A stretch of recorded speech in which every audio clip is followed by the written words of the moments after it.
सभी को जय मसीह की। Praise the Lord, hallelujah. मैं पास्टर प्रशांत कुमार। आज का इस छोटा सा बाइबल अध्ययन में मैं आप सभी को वेलकम और स्वागत करता हूं। मैं भी वर्तमान स्टेशन में बैठा हूं। गाड़ी आज 2 गाड़ी कैंसिल है और एक गाड़ी है जो 9:40 में है। मैं अपना फील्ड को जाने के लिए बैठा हूं और बैठे बैठे आइए हम प्रभु का वचन से थोड़ा वार्तालाप करेंगे। प्रभु का वचन हमें क्या कहता है। एक वचन याद आया, विशेष करके दूसरा पत्रस उसका 3 अध्याय और उसका 9 पद। प्रभु अपने प्रतिज्ञा के विषय में कभी देर नहीं करता, जैसे देर कुछ लोग समझते हैं, क्योंकि प्रभु सबको मन फिराने का मौका देना चाहते हैं। इसीलिए वो अपने आगमन के लिए वो देर कर रहे हैं। उसका द्वितीय आगमन, उसका गुप्त आगमन, उसका देर हो रहा है। उस पत्री को जब पढ़ाई करेंगे, 3 अध्याय, दूसरा पत्रस 3 अध्याय, उसका 1 पद से जब पढ़ाई करेंगे, कुछ लोग ऐसे हैं जो कि बोलते हैं कहाँ होगा प्रभु का आगमन, कैसे होगा प्रभु का आगमन।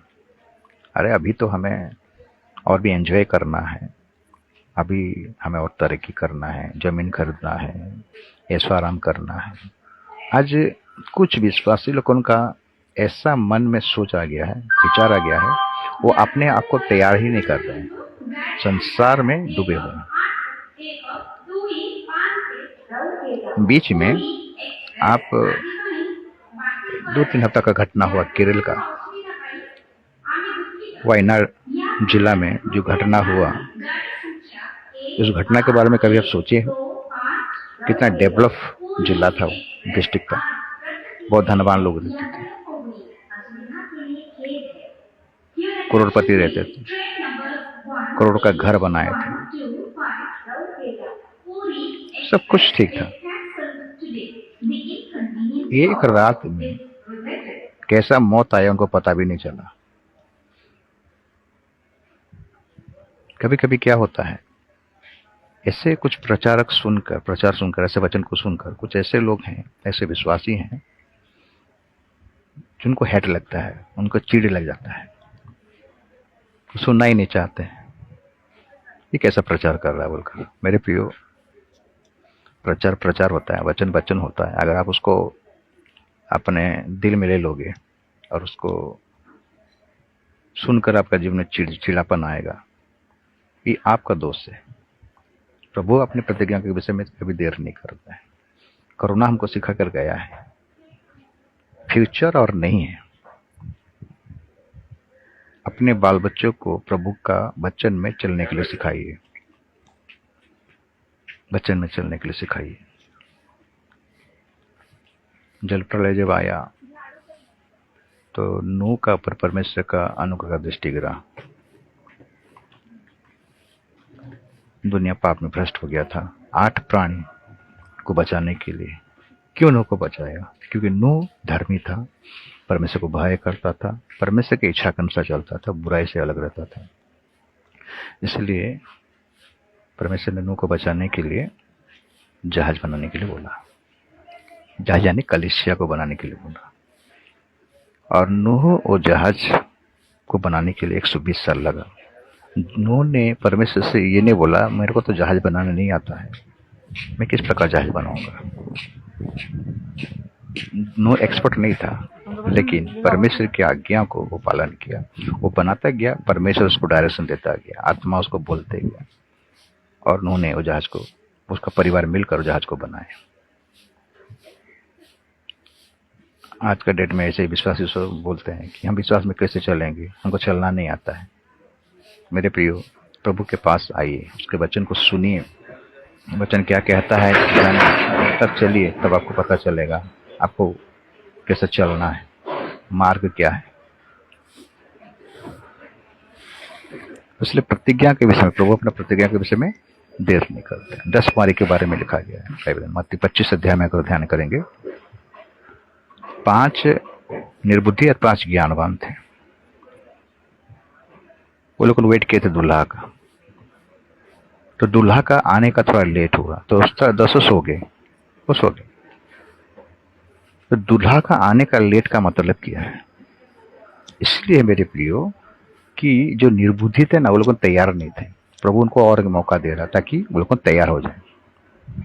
तो आज ऐसे निर्बुद्धि विश्वासी सब हैं जो कि अपने को तैयारी नहीं किए हैं, सोच रहे कि आएगा प्रभु हमको लेकर जाएगा। दर वाला मसीह, झगड़ा वाला मसीह, गुटखा तंबाकू खाने वाला मसीह, धन कमाने वाला, प्रसिद्ध धन का पर भरोसा करने वाला मसीह, लाशों में चलने वाला मसीह, ये सब सोचते हैं कि प्रभु हमको लेकर। प्रभु ऐसे किस सबको निकल नहीं जाएगा मेरे प्रियो। आप कलीसिया में दारू पी कर आ सकते हो, आप कलीसिया में पाप करके आ सकते हो, आप कलीसिया में वाद विवाद करके आ सकते हो, आप कलीसिया में वाद विवाद कर सकते हो, कलीसिया में आप कैप्चर कर सकते हो जगह को, लेकिन उस स्वर्गराज जाने के लिए आपको परीक्षा से गुजरना पड़ेगा। आपका जीवन पवित्र होना चाहिए, पवित्र होकर ही आपको जाना पड़ेगा, तब जाके उस राज्य में प्रवेश करने पाओगे। बहुत से मेरे नाम में आएंगे, मैं फलाना कर दिया, मैं ठिकाना कर दिया, मत्ती 7 अध्याय उसका 21 पद से पढ़ाई करेंगे, 22 बहुत से आए मेरे, बहुत से बोले प्रभु मैं तेरे नाम से ऐसा किया, तेरे नाम से वैसा किया, तेरे नाम से मैं प्रार्थना किया, दुष्टात्मा भगाया था, भविष्यवाणी किया था। प्रभु क्या बोला जानते हैं? मैं तुम्हें नहीं जानता।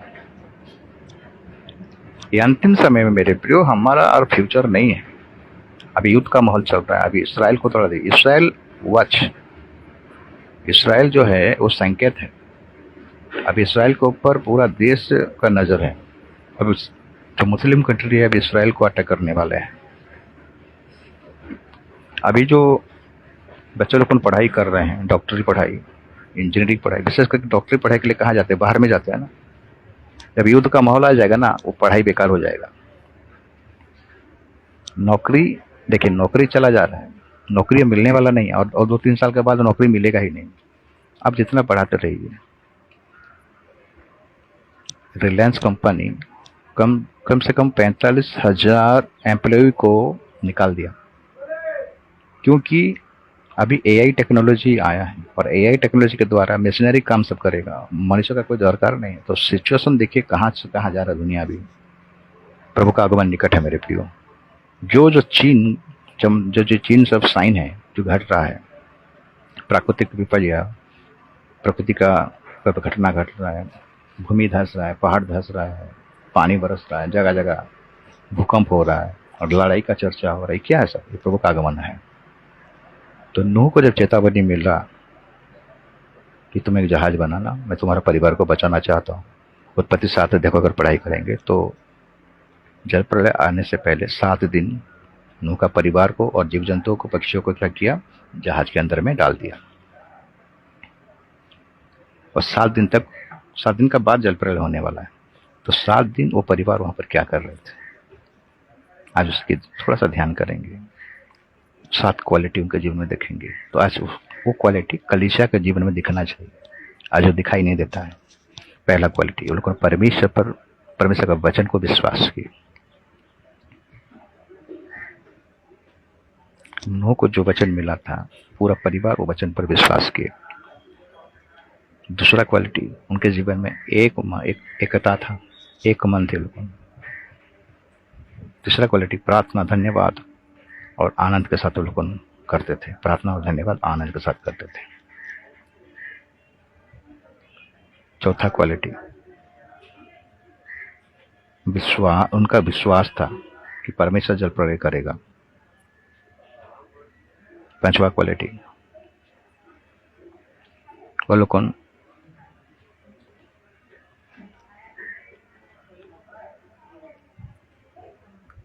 नूह की अधीनता में थे। छठा क्वालिटी, उनके जीवन में प्रेम था, उनके बीच में प्रेम था। आजकल इस समय प्रेम दिखाई नहीं देता है, आज अधीनता नहीं दिखाई देता है। सातवां क्वालिटी, अनुशासित जीवन था उनका। ये क्वालिटी क्या हमारा कलीसिया में दिखाई देता है? आपका जीवन में, हमारे जीवन का जीवन दिखाई देता है? अगर नहीं दिखाई देता है तो प्रभु बोलता है तो कहाँ पर गिरा है? मन फिरा। तो कैसे पुस्तक 1-2 अध्याय और 3 अध्याय में जो 7 कलीसिया के बारे में लिखा गया है, 5 कलीसिया को चेतावनी दिया कि मन फिराओ, नहीं तो मैं क्या कर दूंगा, मैं नाश कर दूंगा। क्योंकि 4 अध्याय में कलीसिया ऊपर गया है, ऊपर चला गया है। 4 अध्याय में कलीसिया आप नीचे नहीं पाओगे। तो इसीलिए प्रभु चाहता है कि सबको मन फिराने का मिले, मौका मिले, इसलिए वो लेट कर रहा है। इसलिए पढ़ाई हो रहा है, ठीक है, पढ़ाई कीजिए, नौकरी कर लीजिए, लेकिन फ्यूचर नहीं है पृथ्वी का। जो सोच रहा है कि आगे को हम ऐसे करेंगे, आराम करेंगे, घर बनाएंगे, बिल्डिंग बनाएंगे, ऐसे करेंगे, वैसे करेंगे, ये सोच अपने जीवन से निकाल दीजिए। प्रभु के लिए कैसे प्रिपेयर होना है, वो इसी के बारे में चिंता कीजिए। छोटा सा वचन के द्वारा प्रभु आप सबको आशीष करे, अनुग्रह करे, दया करे और कृपा करे। आमीन।